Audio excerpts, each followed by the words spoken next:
Good afternoon, everyone.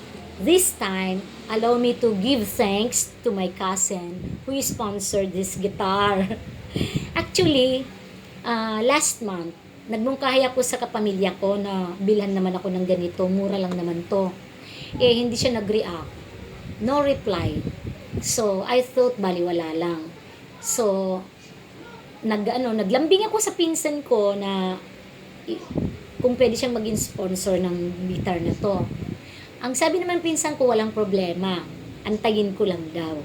So, nagulat na lang ako nang umuwi nung kapamilya ko.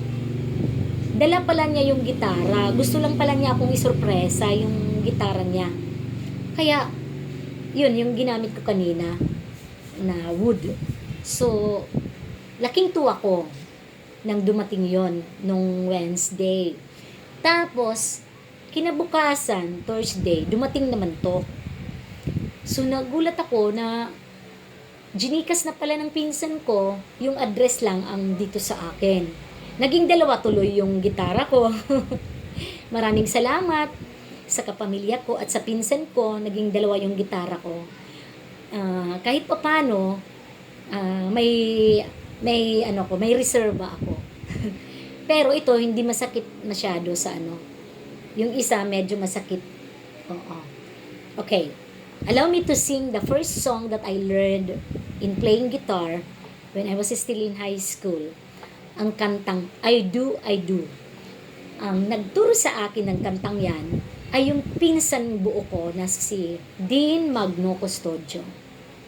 Yung nanay niya, kapatid ng nanay ko. Okay, this time, until now, memorya ko to. Allow me to sing.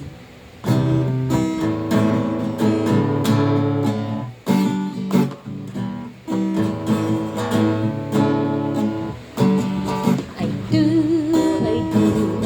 minamahal kita. Ilang ulit ko bang dapat sabihin pa ito? I do, talagang mahal kita. Ikaw lang at walang iba, maniwala ka sana. Yes, I do. Bakit ka mangangamba, gayong mahal kita?